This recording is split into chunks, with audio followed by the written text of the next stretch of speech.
Wow.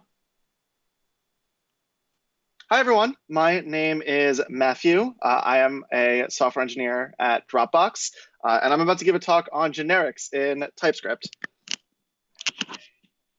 So let's get started, shall we? I'm going to cut to the slides, sorry.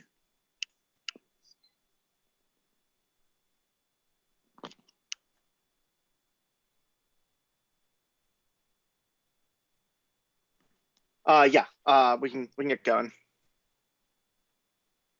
Cool. So this talk is called Nothing Generic About It.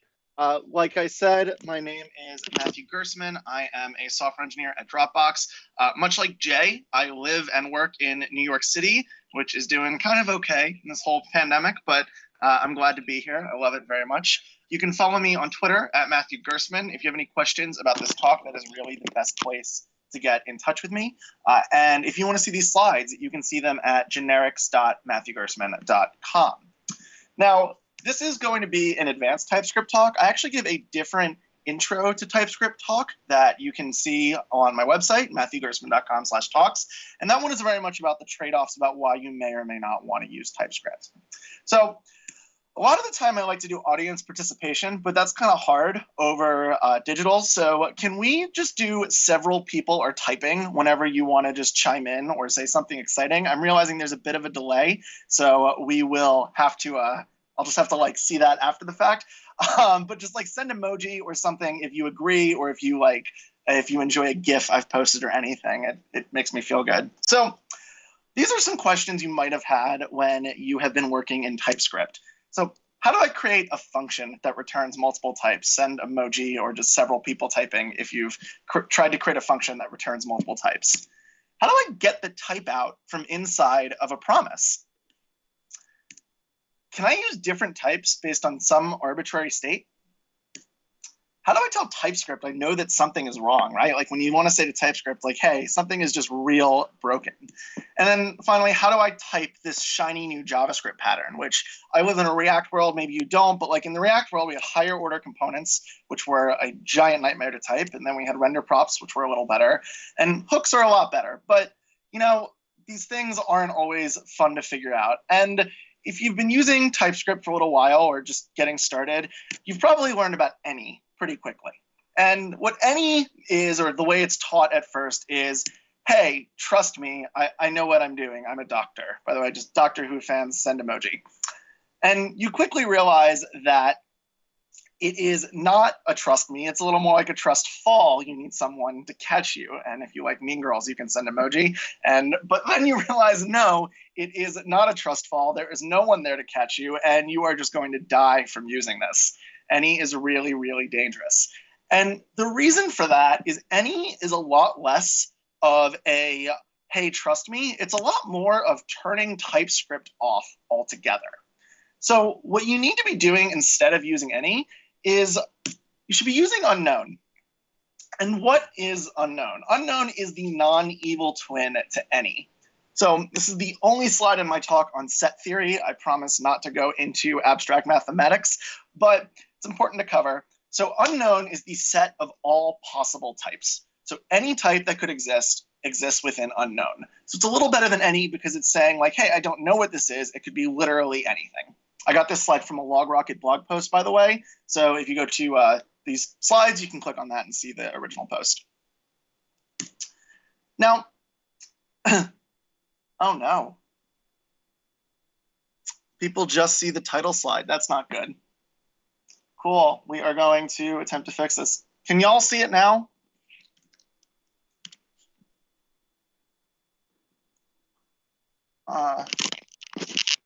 Uh-oh, technical difficulties. Start sharing. Hey, is this better?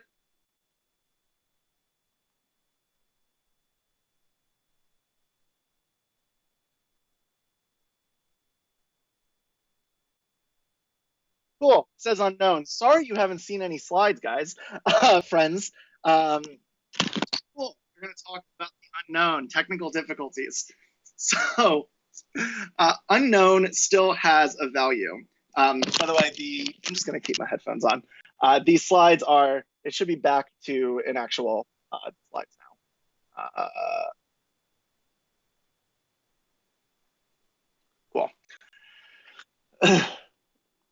Cool. So unknown has a value, the type unknown.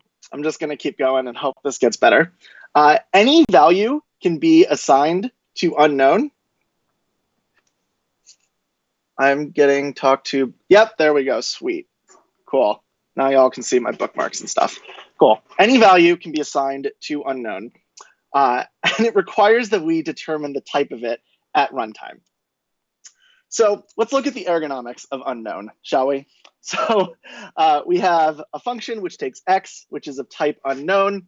And if I try to assign x to a number, it's going to yell at me and say unknown is not assignable to type number. If I try to do x++, it's going to complain that it is not of a type that can support that. And if I try to use any operator on it, it's going to complain. But the second I narrow down that type to a number, it's going to let me do all these things. But how do we determine more advanced types, right? Like that was just a number. We want to do something a little more advanced. So we do that through a process called type narrowing. So dynamic checks give us information about a value at runtime. Type narrowing is the process of reflecting this information in the compiler, in the type checker at compile time. So my goal for today is just to give you the tools you need to narrow down these types and avoid using any.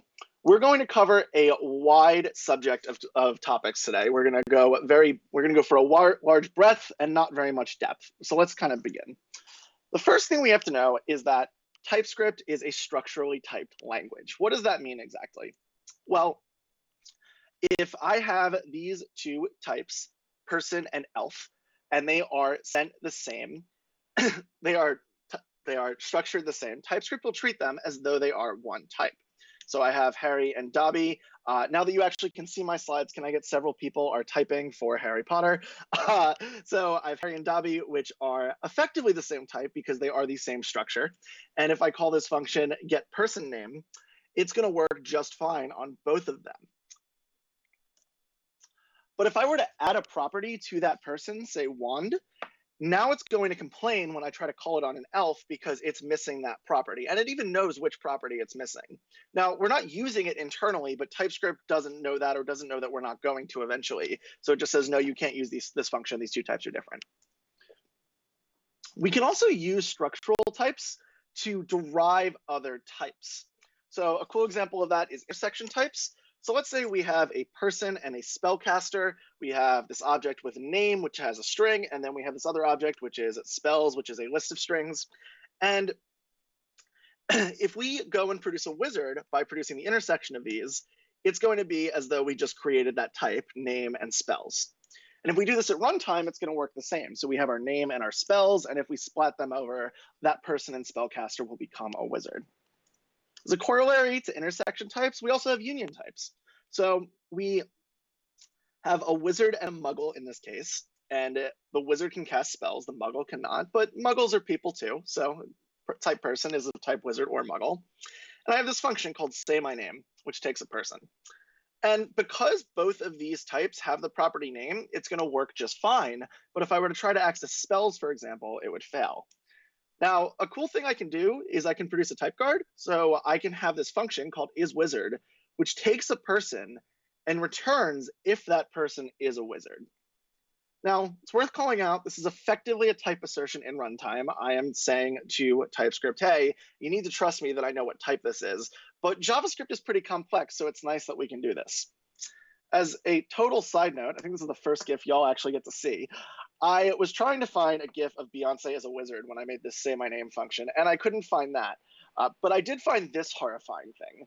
So I don't think any of us ever want to see this again. We never want to see this again. But also never is a type in TypeScript that we're going to cover. So never is one of my favorite things because it's really a way of saying, hey, something went wrong.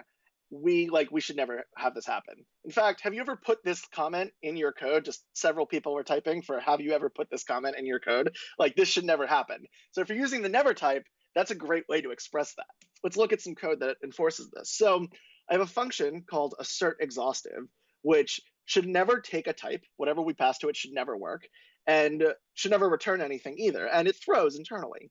So I have this enum wizards. I've got Harry and Hermione. Y'all know I love my Harry Potter test code.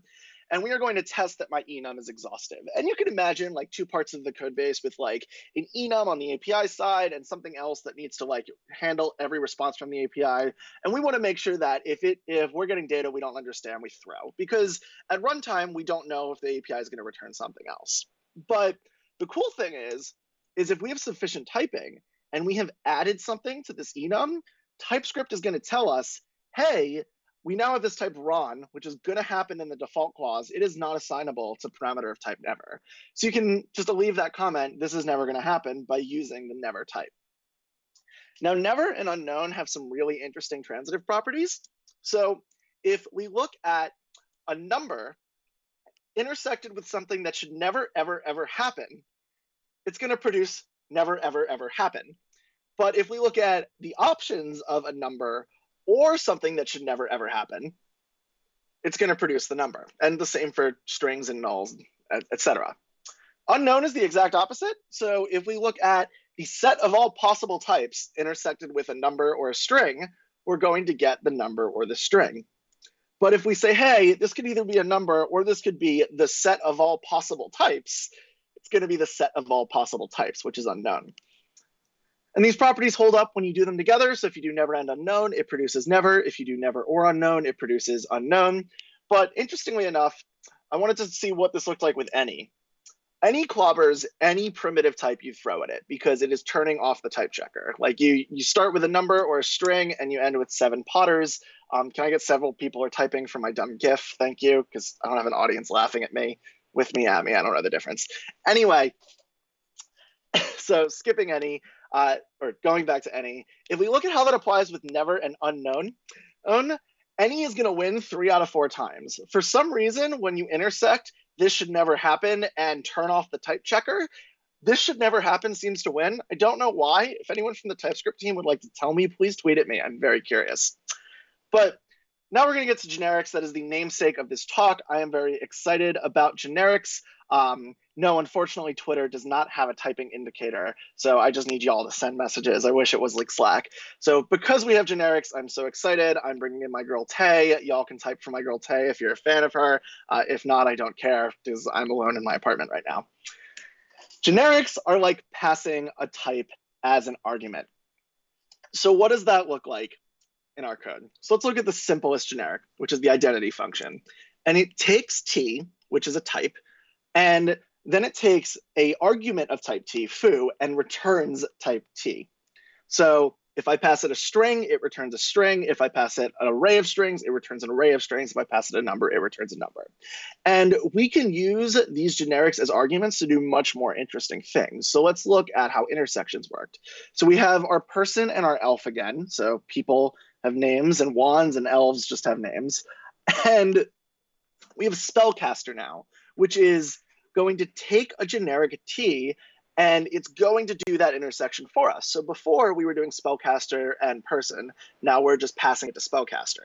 And when we pass person or elf to spellcaster, we get wizard or house elf, which is effectively equivalent to saying spells, array of string, and person or elf, and it will compile down to this file type. Now, this is kind of contrived, and you're probably wondering, when do I use this in the real world? And chances are you're using this all the time if you're using TypeScript already. So if you ever pass to a React component what props that component takes, that's a generic. If you ever pass to a promise what type it resolves to, that's also a generic. Now, a lot of the time we want to put constraints on these things, right? Like we want to say we can only pass one of these types to our generic. So let's look at our person and our elf again. Now we're saying for spellcaster that t extends person. This is a statement that evaluates to true or false, and if it evaluates to false, our type checker breaks. So when I go and make a spellcaster of person, it works just fine. If I try to produce a magic carpet, which I think is hilarious, type string does not satisfy constraint person. We cannot turn strings into magic carpets because they are not people. And if we do the same thing for house elves, that's not going to work because it is missing the wand property. In fact, this is the exact same error we got when we tried to pass an elf to the getPerson function when we added that wand property, because it's very, very similar. We can also do indexing in the type layer. So this is pretty common, especially when you're dealing with a complex Redux store. So we have our people and our elves. And if you look, I can take the string people and key into Redux state and get that type out of it, people, which is an array of person. We're going to dive into a function now that allows us to take a key from the store and get that slice of data, but ensure that we can only pass keys that are in that store because we don't want it to return different things. Now, I actually give a different talk that spends about 10 minutes on this one function. You can find it on my website, matthewgerstman.com/talks. We're going to do a quick run through. So this function takes our Redux state, which has people and elves, and then it's going to take a key, which has to extend one of the keys of Redux state. So key of is a little utility that's built into TypeScript that creates a union of people or elves. It's all the keys inside of Redux. By the way, I'm seeing this amazing conversation in the side thread about strings and threads and yarn, and shout out to all of you. So inside of here, if we try to pass a key, it must be of either people or elves. Now we can do this, people. Anyway, now we can do this at both runtime and in compile time. So we are returning Redux state at t, and it is going to return that slice state of key. So we've been talking a lot about type narrowing, right? But which is, I want the compiler to figure out what type we have. But what if I want to go from type A to type B, right? Like I want to generate this thing from this other thing. Doctor Who fans, are you on Twitch? Cool. So one example of this is map types. I think map types are particularly cool because it's a loop in the type layer. So I imagine some of you have used partial or pick. Can y'all just send the words partial or pick if you ever used either one in TypeScript? And partial allows us to say, hey, we have this object, all the keys are optional. Pick allows us to pick a subset of the keys inside of there. But the really interesting part is that you can loop over them inside of the type body. So let's dive into how partial works under the hood. So I have a file, right? I work for Dropbox. We have a lot of files. We do things with files. And let's say I want to have all the properties be optional. Maybe like I'm going to get the name initially, and then I'll fetch size and permissions later so I can render progressively. So the way partial handles that is it takes this generic t, and then inside of the body, it's going to do key of t again. So we're going to get that union of name and size permissions. And then P is going to loop over key of T. It's a for each inside of there. We then make each of those keys optional and index in the type layer again to return the type we want. So now we can have that partial type. Pick works very similarly. So we have a file, we pass it a union, name or size, and we want to get a subset of those. So we pass it the type, we do the extends, and then we get the key of. In partial, it was in the body. In pick, it's going to be in the constraint because we want it up there. We loop over that, and we just return those individual types, and then we can get a subset. Realized that was a lot, and normally I would tell you all to get up and stretch, but instead I'm just going to ask you to send emojis or say your favorite Futurama character. I don't know, because we're going to get into our last bit of content, which is conditional types, which are fairly advanced. So I have this type number or null, and the interesting thing about this is this has a constraint on it that says t extends number, and if this constraint evaluates to true, it returns a number. If this constraint evaluates to false, it's going to return null.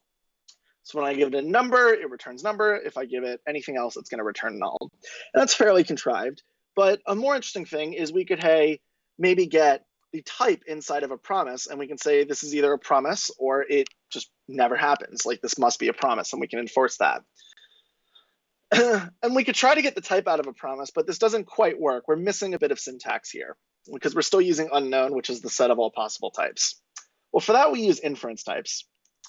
And I like to think of that as what's in the box. What's in the box Schrodinger, the type is dead and alive at the same time. So I have this unwrap promise function where t extends promise, but now we have infer a. And if it is a promise, it's going to return a. Otherwise, it's going to break at the type checker. So I have my promises, which are strings and numbers. And if I pass it the string promise, it returns a string for me. If I pass it the number promise, it returns number. And if I pass it not a promise, the type checker just breaks. We do other nifty things. We can get the arguments out of a function. We can infer those, and we can produce those arguments. So if I give it this function, it's going to return a tuple of arguments. We're running short on time, so I'm speeding up. We can get props out of a component, so we can infer those props. So I have my Taylor Swift component that I'm going to get to that has a list of albums, and we can produce those albums. And yeah, so let's review. We could just covered a lot in a short period. We covered structural typing. We covered where types are the same if they're the same type. We covered never, where we can tell TypeScript that this should never, ever happen. We covered unknown, where I don't know what type is here. We covered unions, where we can pick between things. We covered intersections, where we can combine things. And we covered generics, where we can pass types as arguments. We covered type indexing. We covered map types. We covered conditional types. We covered inference types. And oh my God, I don't expect you to remember any of that. Here's a slide. Here's a list of things you can Google and a list of docs you can read. Here's what I want you to remember from this talk. Avoid any at all costs. I just gave you a ton of tools to avoid any. When you want to use any, start with unknown and see what happens. And use never to tell TypeScript that something is broken. Thank you so much. My name is Matthew Gerstman. Find me on Twitter. You can ask me questions there. Thank you so much to the organizers for having me and for putting together this wonderful work from home conference. This is a super cool event. Have a great day, folks.